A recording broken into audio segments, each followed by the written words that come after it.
তো খেয়াল করো, এবার চলে যাব পরের কোয়েশ্চনে। বাট এই যে কোয়েশ্চনটা এখন আলোচনা করছি এটা অনেক ইম্পর্টেন্ট একটা কোয়েশ্চন ছিল। এবার দেখো, এই উপরের পাঁচটা সংখ্যা থেকেই সেকেন্ড কোয়েশ্চন হচ্ছে, সেকেন্ড কোয়েশ্চন হলো প্রত্যেকটি অঙ্ক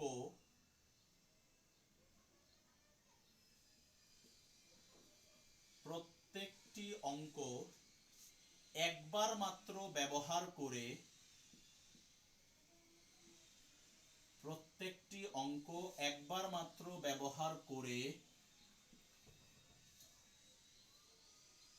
একবার মাত্র ব্যবহার করে 5000 ও 6000 এর মধ্যবর্তী কতগুলো সংখ্যা গঠন করা যাবে?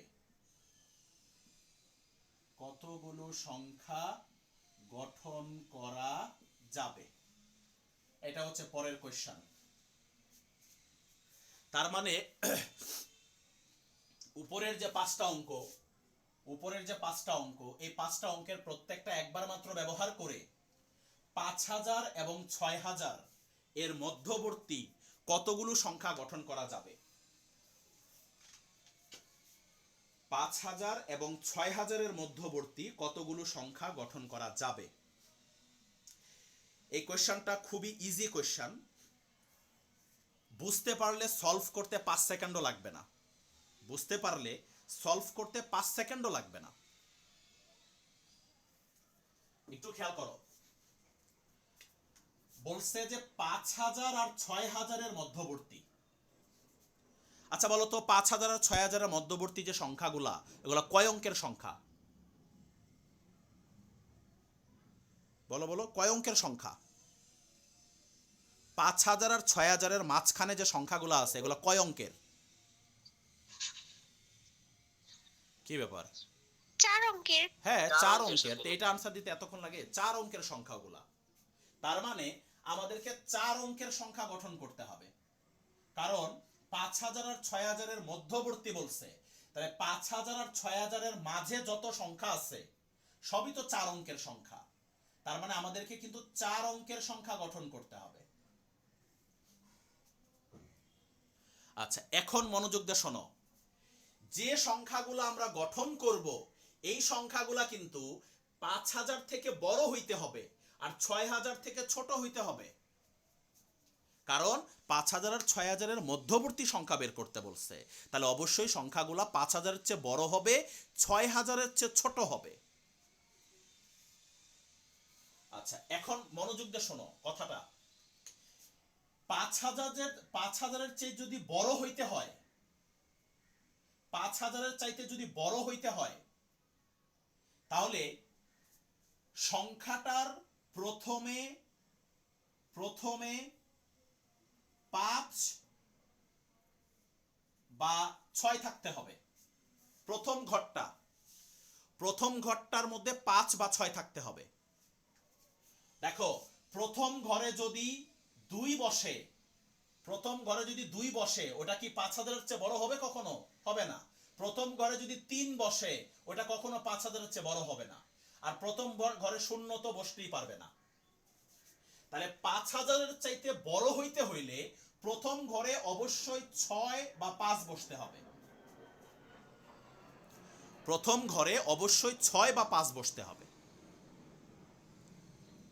আশা করি ব্যাপারটা বুঝতে পারছো। তাহলে এখানেও চাইলে তুমি দুই পার্টে কাজ করতে পারো। একবার প্রথম ঘরে 5 বসায়া বের করো কয়টা সংখ্যা পাওয়া যায়, আরেকবার প্রথম ঘরে 6 বসায়া বের করো কয়টা সংখ্যা পাওয়া যায়। বুঝছো? এবার তুমি দুই পার্টে কাজ করতে পারো। দেখো, প্রথম ঘরে তুমি 5 কে ফিক্স রাখো, ফিক্স রেখে আর তিনটা ঘর থাকে কিন্তু, ঠিক আছে? ওই তিনটা ঘর তোমাকে কয়টা অঙ্ক দিয়ে ফিল আপ করতে হবে? বলো কয়টা অঙ্ক দিয়ে ফিল আপ করতে হবে? 4টা। 4টা। উপরে সংখ্যা আছে টোটাল 5টা, কিন্তু উপরে সংখ্যা আছে টোটাল কয়টা? 5টা।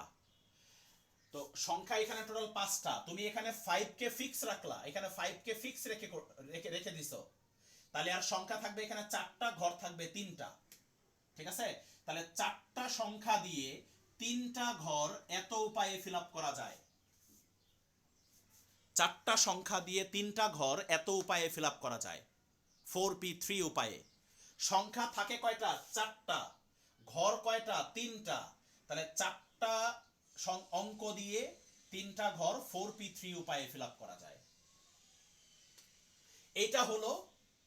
এটা হলো প্রথম স্থানে 5 রেখে, প্রথম স্থানে 5 রেখে এতগুলো সংখ্যা পাওয়া যাবে। প্রথম স্থানে 5 রেখে এতগুলো সংখ্যা পাওয়া যাবে। এবার তুমি চলে যাও প্রথম স্থানে 6 রেখে, প্রথম স্থানে 6। এবার তুমি প্রথম স্থানে 6 কে ফিক্স করে দাও, প্রথম ঘরে 6 কে ফিক্স করে দাও, আবারও 3টা ঘর, সংখ্যা কয়টা? 4টা, তাহলে 4p3। এখানেও সেম আনসার।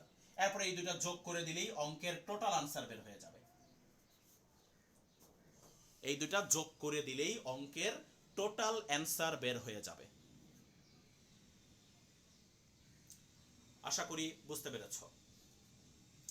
এটা আরেকভাবেও সলভ করা যায়। আমরা তো 2 পার্টে কাজ করছি, তুমি এটা আরেকভাবেও সলভ করতে পারবা। আমি আরেকটা উপায় বলে দিই। বলো, এই প্রথম ঘরটা ফিল আপ করার জন্য তোমার কাছে কয়টা সংখ্যা আছে? বলো, প্রথম ঘরটা ফিল আপ করার জন্য কয়টা সংখ্যা আছে? দুইটা। দুইটা। তাহলে প্রথম ঘরটা 2টা সংখ্যা দিয়ে আমি 2p1 উপায়ে ফিল আপ করতে পারি। 2টা সংখ্যা দিয়ে প্রথম ঘরটা আমি 2p1 উপায়ে ফিল আপ করতে পারি, মানে 5 আর 6 দিয়ে আর কি, 5 আর 6 দিয়ে প্রথম ঘরটা 2p1 উপায়ে ফিল আপ করা যায়। ইনটু, বাস এখন ঘর আছে কয়টা? প্রথম ঘর কিন্তু ফিল আপ হয়ে গেছে, প্রথম ঘর ফিল আপ হয়ে গেছে 2p1 উপায়ে। এবার ঘর আছে হচ্ছে 3টা। সংখ্যা আছে কয়টা বলো? 4টা। সংখ্যা হচ্ছে 4টা, কারণ প্রথম ঘরে কিন্তু একটা বসবে, প্রথম ঘরে কিন্তু একটা সংখ্যা বসবে, হয় 6 বা 5। তাহলে সংখ্যা আছে 4টা, ঘর হলো 3টা, তাহলে 4p3 উপায়ে। এখান থেকে আনসার আসবে, সেম আনসারই আসবে। উপরেরটা দিয়ে করো আর নিচেরটা দিয়ে করো, সেম আনসারই বের হবে। তো তুমি দুইভাবেই সলভ করতে পারো। এই উপরেরটা হচ্ছে 2 পার্টে করছি। একবার প্রথম ঘরে 5 বসায়া বাকি ঘরগুলা ফিল আপ করছি, আরেকবার প্রথম ঘরে 6 বসায়া বাকি ঘরগুলা ফিল আপ করছি, তারপরে এই দুটো যোগ করে দিছি। 2 পার্টে। বা তুমি এভাবেও করতে পারো যে প্রথম ঘরটা ফিল আপ করার জন্য আমার হাতে অঙ্ক আছে 2টা, তাহলে 2টা অঙ্ক দিয়ে প্রথম ঘরটা আমি 2p1 উপায়ে ফিল আপ করতে পারি, আর বাকি 3টা ঘর 4টা সংখ্যা থেকে 4p3 উপায়ে ফিল আপ করা যায়। তুমি যেভাবেই করো সেম আনসার আসবে। আশা করি বুঝতে পারছো। এবার চলে যাচ্ছি পরের কোশ্চেনে।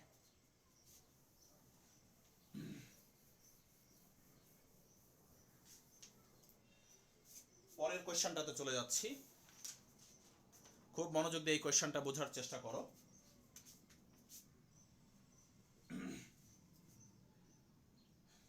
ওই যে একটু আগে যে কোশ্চেনটা লিখছিলাম ওইটাই। প্রত্যেক অঙ্ককে একবার মাত্র ব্যবহার করে, প্রত্যেক অঙ্ককে একবার মাত্র ব্যবহার করে 4000 এর চেয়ে বড় কতগুলো সংখ্যা গঠন করা যাবে? 4000 এর চেয়ে বড় কতগুলো সংখ্যা গঠন করা যাবে? একটু আগের কোশ্চেনে জানতে চেয়েছিল যে 5000 আর 6000 এর মধ্যবর্তী কতগুলো সংখ্যা গঠন করা যাবে, আর এখানে বলা হয়েছে 4000 এর চেয়ে বড় কতগুলো সংখ্যা গঠন করা যাবে। 4000 এর চেয়ে বড়। আচ্ছা, এবার একটা জিনিস ভালো করে চিন্তা করো। এখানে অঙ্ক আছে আমাদের হাতে 5টা, অঙ্ক আছে কিন্তু টোটাল 5টা, আর 4000 এর চেয়ে বড় সংখ্যা গঠন করতে হবে। তাহলে 4000-এর চেয়ে বড় সংখ্যা কিন্তু 4 অঙ্কের হইতে পারে, 5 অঙ্কের হইতে পারে, 6 অঙ্কের কিন্তু হইতে পারে না। 6 অঙ্কের হবে না কেন? কারণ এখানে আমার হাতে অঙ্কই আছে 5টা, অঙ্কই আছে 5টা, তাহলে কিন্তু 6 অঙ্ক বিশিষ্ট সংখ্যা গঠন করা যাবে না। তাহলে আমরা এখানে সর্বোচ্চ 5 অঙ্ক বিশিষ্ট সংখ্যা গঠন করতে পারবো, 4 অঙ্ক বিশিষ্ট সংখ্যা গঠন করতে পারবো, 3 অঙ্ক বিশিষ্ট সংখ্যাও গঠন করতে পারবো, 2 অঙ্ক বিশিষ্ট সংখ্যাও গঠন করতে পারবো, বাট 5 অঙ্কের বেশি গঠন করা যাবে না। কিন্তু আবার 5 অঙ্কের বেশি গঠন করতে পারবো না, আবার 4 অঙ্কের নিচেও গঠন করতে পারবো না। 4 অঙ্কের কম হইলেও হবে না, কারণ 4 অঙ্কের কম হইলে ওটা 4000-এর চেয়ে ছোট হয়ে যাবে। আমাদের বলছে 4000-এর চেয়ে বড় সংখ্যা গঠন করতে হবে। তাহলে হয় 4 অঙ্কের সংখ্যা আর 5 অঙ্কের সংখ্যা হবে। 4000-এর চেয়ে বড় আমরা 4 অঙ্কের সংখ্যা গঠন করতে পারবো এবং 5 অঙ্কের সংখ্যা গঠন করতে পারবো, যেহেতু আমাদের হাতে 5টা অঙ্ক আছে। তাহলে এখানে আমরা অঙ্কটা 2 পার্টে করব।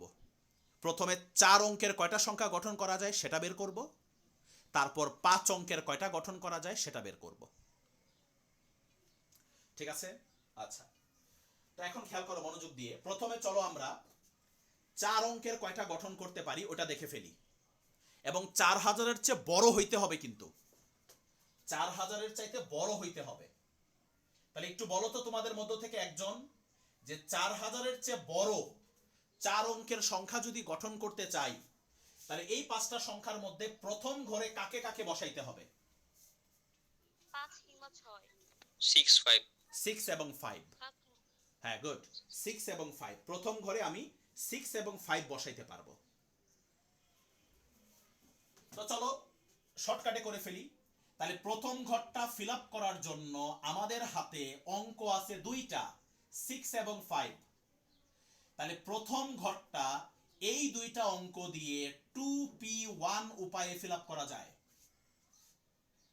ইনটু এবার ঘর আছে বাকি কয়টা? 3টা। অঙ্ক বাকি আছে কয়টা? 4টা। তাহলে কি হবে? 4p3। বুঝতে পেরেছো আশা করি? 4p3।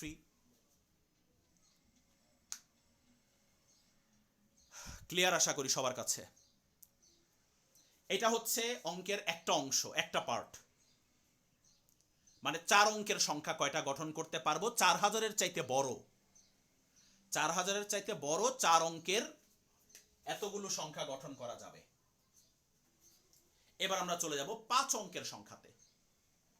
এবার আমরা চলে যাব 5 অঙ্কের সংখ্যাতে। তো এখন একটা জিনিস শোনো মনোযোগ দিয়ে। 5 অঙ্কের সংখ্যা আমরা গঠন করব, আমাদের হাতে অঙ্ক আছে কয়টা? 5টা। আমাদের হাতে অঙ্ক আছে 5টা। এখন মনোযোগ দিয়ে শোনো। 5 অঙ্কের সংখ্যা গঠন করব, অঙ্ক আছে 5টা, এর মধ্যে একটা কিন্তু শূন্য আছে। এর মধ্যে একটা কি আছে? শূন্য আছে। তো ভালো করে একটু শোনো। প্রথম ঘরে কখনো শূন্য বসা যাবে না। প্রথম ঘরে যদি শূন্য বসে তাহলে কিন্তু আর অঙ্কটা 5 অঙ্কের থাকতেছে না। তাহলে প্রথম ঘরে শূন্য ছাড়া এই 4টা অঙ্কের যে কোনোটা বসানো যাবে। প্রথম ঘরে শূন্য ছাড়া ওই 4টা অঙ্কের, মানে 6, 5, 2, 3, এই 4টার যে কোনোটা বসানো যাবে। আর একটা জিনিস মাথায় রাখো, আমরা কিন্তু 5 অঙ্কের সংখ্যা গঠন করতেছি। তাহলে 5 অঙ্কের সংখ্যা তো অবশ্যই 4000-এর চেয়ে বড় হবে। আমরা যেভাবেই গঠন করি না কেন 5 অঙ্কের সংখ্যা, 5 অঙ্কের সংখ্যা আমরা যেভাবেই গঠন করি না কেন অবশ্যই ওটা 4000-এর চেয়ে বড় হবে। সো এখানে 4000-এর চেয়ে বড় নিয়ে কোনো টেনশন নাই কিন্তু, কারণ 5 অঙ্কের সংখ্যা, এটা 4000-এর চেয়ে বড় হবেই যেভাবেই গঠন করি না কেন। তাহলে প্রথম স্থানে শূন্য বসানো যাবে না, এছাড়া এই 4টার যে কোনোটা বসানো যাবে। এই 4টার যে কোনোটা বসানো যাবে প্রথম স্থানে। তো চলো আমরা প্রথম স্থানটা আগে ফিল আপ করে ফেলি। তাহলে প্রথম স্থানটা ফিল আপ করার জন্য আমার হাতে অঙ্ক আছে 4টা। তাহলে প্রথম স্থানটা আমি ফিল আপ করতে পারি 4p1 উপায়ে। প্রথম স্থানটা আমি 4p1 উপায়ে ফিল আপ করতে পারি। শূন্য ছাড়া বাকি চারটার যে কোনোটা প্রথম স্থানে বসতে পারবে। এবার আমাকে বলো প্রথম স্থান ফিল আপ। এবার ঘর খালি আছে চারটা, অঙ্ক বাকি আছে কয়টা বলো? চারটা। অঙ্কও কিন্তু চারটা বাকি। হ্যাঁ, অঙ্কও কিন্তু চারটা বাকি। তাহলে ঘর চারটা, অঙ্কও চারটা, তাহলে ফিল আপ করা যাবে 4 ফ্যাক্টোরিয়াল উপায়ে। 4 ফ্যাক্টোরিয়াল উপায়ে বা 4p4 একই কথা। 4 ফ্যাক্টোরিয়াল যে কথা, 4p4 একই কথা। আশা করি বুঝতে পেরেছো সবাই। তাহলে এখান থেকে আরেকটা আনসার পাবো আমরা। আরেকটা জিনিস, প্রথম ঘরে কিন্তু আমরা শূন্যকে রাখি নাই, সো শূন্য কিন্তু প্রথম ঘরে আসার চান্স নাই এখানে। এই যে এইখান থেকে যে আনসারটা বের হবে, এই সংখ্যাগুলোতে কিন্তু শূন্য কখনোই প্রথমে আসবে না, কারণ শূন্যকে আমরা শুরুতেই বাদ দিয়ে নিছি। এই চারটার মধ্যে যে কোনো একটা বসছে এখানে, আর বাকি চারটা ঘরে চারটা সংখ্যা আমরা 4 ফ্যাক্টোরিয়াল উপায়ে বসাইতে পারি। এখান থেকে আরেকটা আনসার পেয়ে যাব।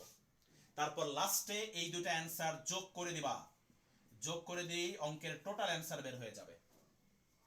এই দুটো অ্যান্সার যোগ করে দিলেই টোটাল অ্যান্সারটা বের হয়ে যাবে। আশা করি বুঝতে পেরেছো। স্যার একটা কোশ্চেন। জি স্যার এখানে চারটা কিভাবে বাকি থাকে? পাঁচটা বাকি থাকে না, মানে প্রথম ঘরটা বাদ দিলে? প্রথম ঘরটা বাদ দিলে প্রথম ঘরে এই চারটা সংখ্যার মধ্যে যে কোনো একটা বসে যাবে। প্রথম ঘরে এই চারটা অঙ্কের মধ্যে যে কোনো একটা এখানে বসে যাবে। সাপোজ এখানে 6 বসে গেল, 6 মনে করো বসে গেল, তাহলে আর বাকি থাকতেছে চারটা অঙ্ক। এই যে 5 2 3 0, চারটা অঙ্ক বাকি থাকতেছে, আর ঘর বাকি থাকতেছে চারটা। 6 যদি এখানে বসে যায় তাহলে চারটা ঘর বাকি থাকে, অঙ্কও বাকি থাকে চারটা। বুঝতে পেরেছো না বুঝো নাই?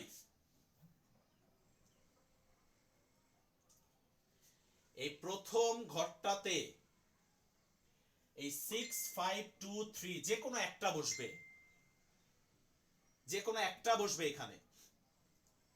তো যে কোনো একটা যদি বসে তাহলে একটা বাদ দিয়ে দাও, বাদ দিলে এখানে থাকে আর তিনটা সংখ্যা, আর 0 একটা, চারটা সংখ্যা থাকে। এই চারটার মধ্যে যে কোনো একটা প্রথম ঘরে বসাইলে এই চারটার মধ্যে থাকে তিনটা আর 0 একটা, তার মানে চারটা, আর চারটা সংখ্যা থাকে, আর ঘর থাকে এই চারটা। তাহলে এই চারটা ঘরকে চারটা সংখ্যা দিয়ে আমরা 4 ফ্যাক্টোরিয়াল উপায়ে ফিল আপ করতে পারি। স্যার প্রথম ঘরটা কেন ফিক্স করতে হবে? প্রথম ঘর তো তুমি যে কোনো একটা দিয়ে ফিক্স করবা না, এই চারটা সংখ্যার মধ্যে যে কোনো একটা তো বসতে হবে নাকি? চারটার মধ্যে যে কোনো একটা তো বসতে হবে। আর তুমি এক সংখ্যা তো দুইবার রিপিট করতে পারবা না, কোশ্চেনে বলা আছে তো যে একটি অঙ্ক একবার মাত্র ব্যবহার করে একটা সংখ্যা তুমি দুইবার রিপিট করতে পারবা না, কোশ্চেনে ওইটা তোমাকে না করে দিছে।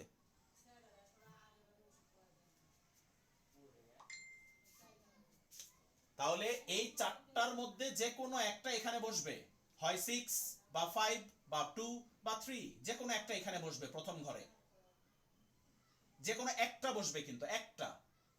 তো যে কোনো একটা যদি বসে তাহলে আর কয়টা থাকে সংখ্যা? চারটা থাকে, শূন্য সহ আর চারটা সংখ্যা থাকে। তো ঘর হলো চারটা, তাহলে 4 ফ্যাক্টোরিয়াল। ওকে, আশা করি বুঝতে পেরেছো সবাই।